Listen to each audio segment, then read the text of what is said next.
જાડેશ્વર ગામ કન્યાશાળા ખાતે eco friendly Ganesh પ્રતિમા બનાવવાની સ્પર્ધા યોજાઈ.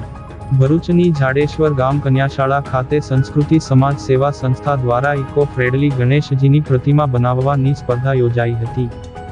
આગામી ગણેશ મહોત્સવની ભરૂચ શહેર જિલ્લામાં ભવ્ય ઉજવણી થનાર છે, ત્યારે ગણેશ મહોત્સવ નિમિત્તે જાડેશ્વર ગામમાં આવેલ કન્યાશાળામાં ભણતી વિદ્યાર્થીનીઓ માટે ઇકો ફ્રેન્ડલી માટીના ગણેશ બનાવવાની સ્પર્ધાનું આયોજન કરવામાં આવ્યું.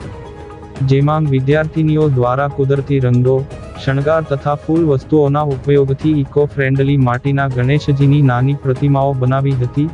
આ પ્રસંગે સંસ્કૃતિ ટ્રસ્ટના સંસ્થાપક હેમાબેન પટેલ, પ્રમુખ ભાવનાબેન સાવલિયા, સેક્રેટરી અંજલિબેન ડોગરા સહિત સંસ્થાની બહેનો તથા કન્યાશાળાના શિક્ષકોએ ઉપસ્થિત રહી વિજેતાઓને ઇનામો આપી પ્રોત્સાહિત કર્યા હતા અને ધર્મ સાથે પ્રકૃતિના રક્ષણનો શુભ સંકલ્પ વિદ્યાર્થીનીઓ કરાવવામાં આવ્યો હતો.